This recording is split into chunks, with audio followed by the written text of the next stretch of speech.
हे माता रानी, आपसे बस इतना निवेदन है कि अपने इस भक्त का हाथ हमेशा थामे रहना। दोस्तों, आज की जो वीडियो का विषय है बहुत ही सुंदर है, इसलिए वीडियो को ध्यान से जरूर देखना। जवारे में ऐसी मिट्टी कभी मत डालना जो सूख जाते हैं, हो जाओगे कंगाल। आज मैं आप लोगों को ज्वारे की संपूर्ण जानकारी बताऊंगा।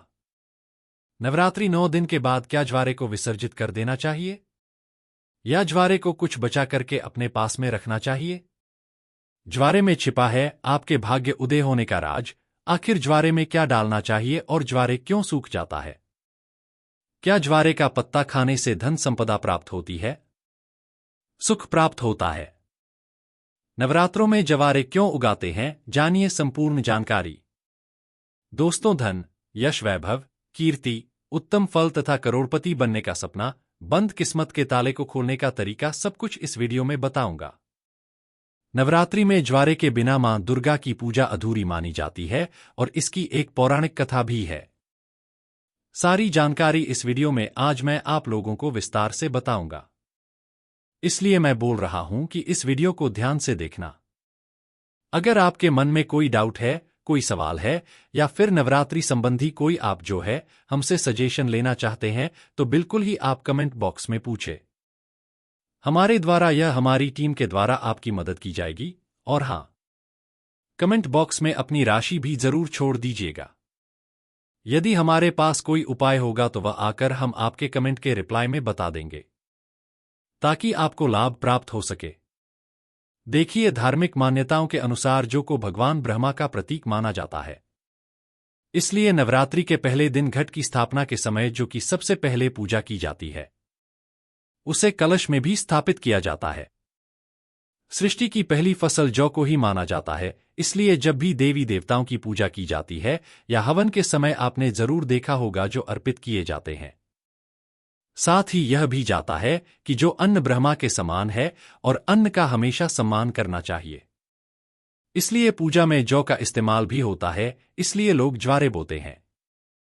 नवरात्रि में बोए जाने वाले ज्वारे से आप अपना भविष्य भी जान सकते हैं। कैसे जान सकते हैं, इस वीडियो में आप लोगों को सारी जानकारी विस्तार से बताऊंगा। अगर आपने अपने घर में ज्वारे बो करके नहीं रखे हैं तो कोई बात नहीं, इस वीडियो को ध्यान से देख लेना।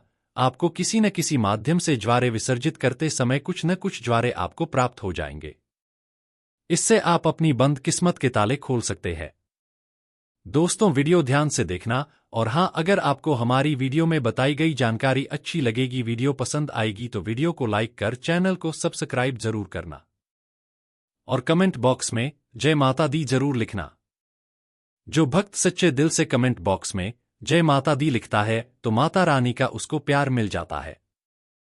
दोस्तों, हमारे धर्मशास्त्र कहते हैं कि नवरात्रि में बोए जाने वाले ज्वारे से आप अपने भविष्य को झांक सकते हैं, अर्थात आप अपने भविष्य को देख सकते हैं। कैसे देख सकते हैं? अगर अंकुरित जौ का रंग नीचे से आधा पीला हो और ऊपर से आधा हरा हो तो इसका मतलब यह होता है कि आप वाला साल आधा समय ठीक रहेगा और आधा समय आपका खराब चलेगा।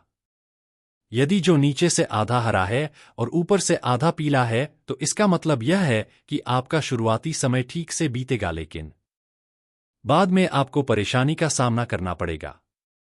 आपको घबराना नहीं है, इससे हम आपको छुटकारा पाने का तरीका भी बताएंगे। इसीलिए अंत तक वीडियो देखें, क्योंकि अधूरा ज्ञान हमेशा लटकती तलवार की तरह ही होता है। दोस्तों, इसी के साथ ही सफेद या हरे रंग में उग रहे हैं तो यह अत्यंत शुभ संकेत है। अगर ऐसा है तो मान लीजिए आपकी पूजा सफल हो गई है और आने वाले समय में खुशियों के दरवाजे आपके खुल जाएंगे। जो अगर सूखी और पीली होकर के झड़ने लगे तो इसे अशुभ संकेत मान सकते हैं। ऐसे में आप जो है मां दुर्गा से अपने कष्टों और परेशानी को दूर करने के लिए प्रार्थना कर सकते हैं या फिर नव दुर्गा का बीज मंत्र जैसे धूम दुर्गा नमः। दोस्तों, इस मंत्र का 108 बार हवन करके आहुति दे सकते हैं, इससे आपको अत्यंत लाभ मिलेगा और माता रानी से प्रार्थना कर सकते हैं। कहते हैं कि न रात्रि में बोई गई जो जितनी बढ़ती है उतनी ही माता रानी की कृपा बरसती है। इससे व्यक्ति के घर में सुख समृद्धि भी बनी रहने के संकेत मिलते हैं। मान्यता है कि यदि जौ के अंकुर 2 से 3 दिन में आ जाते हैं तो यह बेहद शुभ होता है और अधिक जौन नवरात्रि समाप्त होने तक जौन आओगे तो यह अच्छा नहीं माना जाता है। हालांकि कई बार ऐसा भी होता है कि यदि आपने उचित तरीके से जौ ही बोया है तो भी नहीं उठता है। ऐसे में ध्यान रखें कि जौ को अच्छे से भूनें। वैसे तो अलग अलग घरों में जौ बोने का तरीका भी अलग अलग होता है। कुछ लोग बालों को एक जगह पर इकट्ठा करके उसमें बीज बो देते हैं, जबकि कई लोग अलग से मिट्टी के बर्तन में बालू या मिट्टी डालकर जौ बोते हैं। लेकिन अगर आप चाहते हैं कि यह अच्छे से होगे तो एक मिट्टी के बर्तन में बालू या मिट्टी डाल लें, फिर उसमें जौ दाने डाल दें। शारदीय नवरात्रि हो या फिर चैत्र नवरात्रि या फिर गुप्त नवरात्रि, जिस घर में यदि जवारे नहीं बोए जाते तो वहां पर परेशानी अपनी जगह बना लेती है। भूत प्रेत का वास हो जाता है, डेरा भूतों का आ जाता है, गरीबी का वास हो जाता है। शास्त्रों के अनुसार माना जाता है कि माता दुर्गा उस घर में वास करती है और वही सेवा स्वीकार करती है और उसी का व्रत पूर्ण करती है जिसके घर में जवारे बोए जाते हैं। यदि जवारे हरे भरे हैं तो घर में खुशियों का आगमन आवश्यक होता है। हरे भरे जवारे के साथ माँ अपनी सखियों के साथ नृत्य करती है, खेलती है, घर में ढेरों खुशियां बरसती है, माता का प्यार बरसता है और ऐसे घर से भूत प्रेत दूर भाग जाते हैं।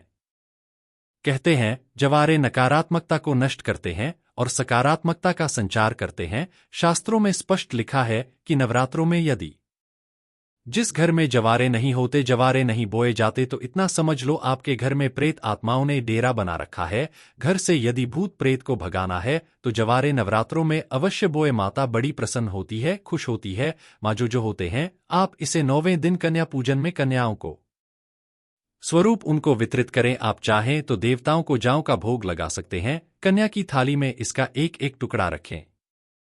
माता नवदुर्गा प्रसन्न होती है। नवरात्रि में ज्वारे का भोग देवताओं को अति प्रसन्न करता है।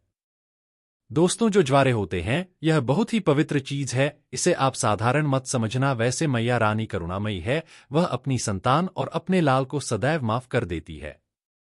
ज्वारे को साक्षात नौ दुर्गा का स्वरूप माना जाता है, ब्रह्मा का स्वरूप माना जाता है। चलिए इस वीडियो में मैं आप लोगों को बताने का प्रयास करूंगा कि अब सवाल यह उठता है कि नवरात्रि में ज्वारे का क्या करें, क्या विसर्जन कर दें या इसे घर में रहने दें। तो धार्मिक मान्यता कहती है कि ज्वारे को घर में रखना शुभ माना जाता है, लेकिन इसको रखने के पीछे एक निश्चित निर्धारित समय रहता है।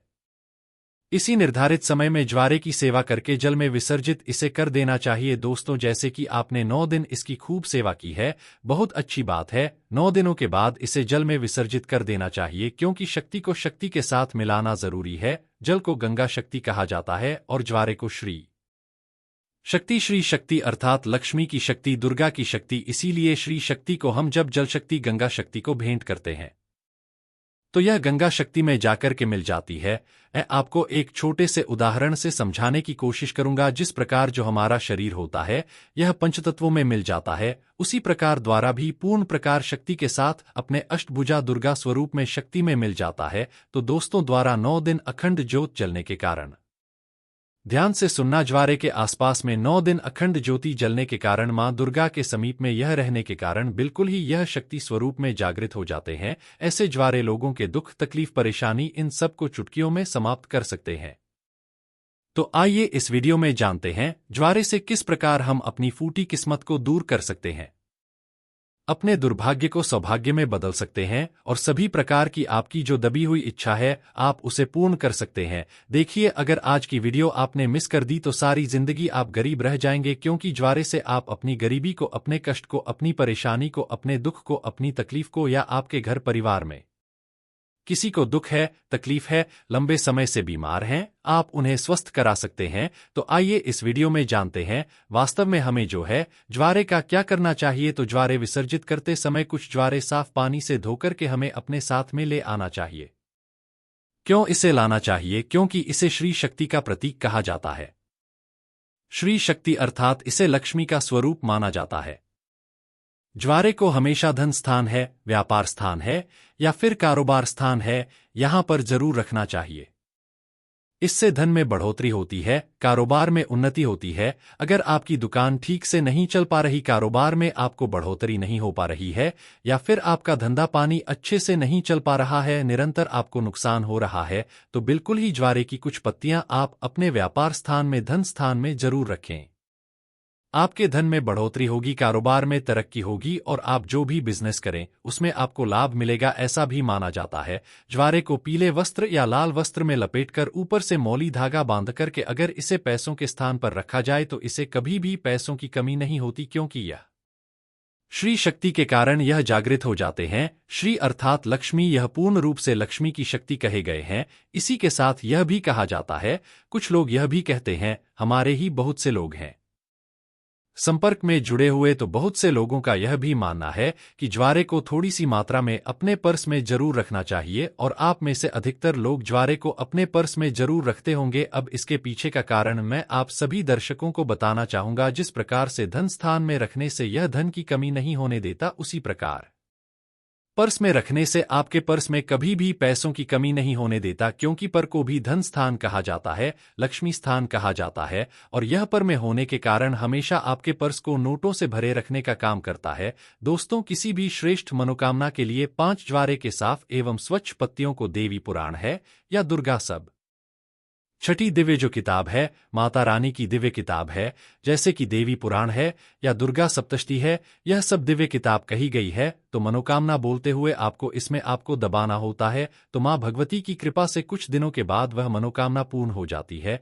लेकिन जब भी आप यह उपाय करेंगे आपको गुप्त रखना है, इसके बारे में किसी को बताना नहीं है। देखिए, जो ज्वारे है बहुत ही पवित्र चीज है, कभी भी इसके बारे में आप लोगों को किसी को नहीं बताना चाहिए। और एक बात, बहुत से लोग आप में से ऐसे दर्शक हैं जो बोलते हैं, ना गुरुजी हमें ताबीज बनाना सीखना है तो क्या करें। तो एक बात ध्यान से सुन लीजिए दोस्तों, अगर आप भी चाहते हैं कि निरंतर आपके में माता रानी का वास बना रहे, आपका शरीर जो है सुरक्षा कवच से ढका रहे, तो ज्वारे के 4 से 5 पत्ते आपको लेने हैं। चांदी का ताबीज या तांबे के ताबीज में इसे डाल देना है और धूप बत्ती का आपने 9 दिन तक माता रानी के लिए जो धूप बत्ती जला करके रखी है, जो भस्म जला करके रखी है, गोबर के कंडे की वह भस्म लेना है।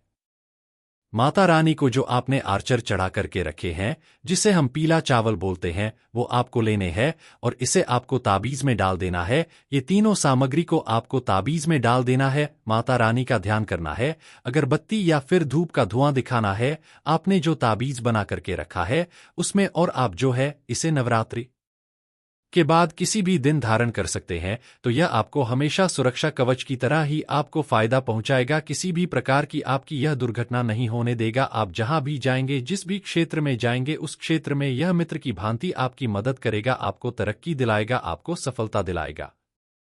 आप में से अगर किसी के घर में कोई लंबे समय से बीमार पड़ा है, जो कि ठीक नहीं हो पा रहा है, डॉक्टरी दवा सही चल रही है, कभी कभी नकारात्मक शक्तियों के कारण जो है स्वस्थ नहीं हो पाते हैं, शरीर में निरंतर बीमारी आने लगती है, तो द्वारा का एक जबरदस्त गुप्त चमत्कारिक प्रयोग बता रहा हूं। यह प्रयोग अपने तक सीमित मत रखना, इसे और लोगों को जरूर बताना, इससे समाज में कल्याण होगा। तो कोई ऐसा व्यक्ति है जो लंबे समय से बीमार पड़ा है और ठीक नहीं हो पा रहा है, ऐसे व्यक्ति को ज्वारे की कुछ बूंद, ध्यान से सुनना, ज्वारे को अच्छी तरह कैसे पीस करके कुछ बूंद आपको निकालना है और इस रस को नाक के माध्यम से, अगर बोलने में समर्थवान नहीं है, खाट पर पड़े हैं दोस्तों, सांस बस चल रही है, तो अगर नाक में कुछ बूंद डाला जाए तो ऐसे व्यक्ति कुछ दिनों के बाद स्वस्थ हो जाते हैं। और जिनका स्वास्थ्य अच्छा चल रहा है, अच्छे हैं, स्वस्थ हैं, लेकिन बीमारी थी नहीं हो पा रही है, अर्थात स्वस्थ का मतलब ऐसा है कि बोलने फिरने में जो समर्थवान है लेकिन ठीक नहीं हो पा रहे हैं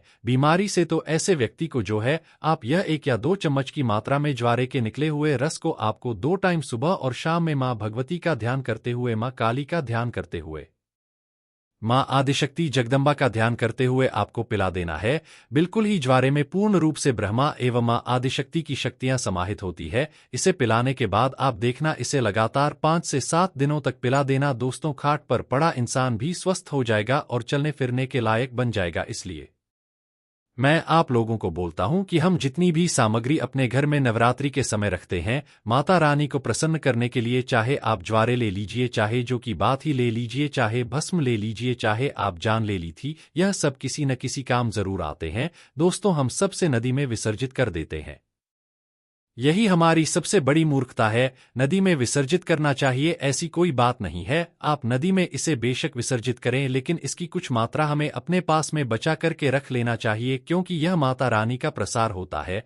और निकट भविष्य में जब हमें कोई परेशानी आती है, किसी को भूत बाधा लग गई है, तो ज्वारे की कुछ इसका रस निकाल करके नाक में 1 से 2 बूंद धक्का देने से भूत तत्काल छोड़ देता है। दोस्तों, नकारात्मक शक्ति भाग जाती है। तो इन सारी चीजों को हमें कुछ न कुछ मात्रा में बचा के जरूर रखना चाहिए। आगे चल करके यही हमारे लिए माता का वरदान साबित होता है। यह देवी का ही आशीर्वाद होता है।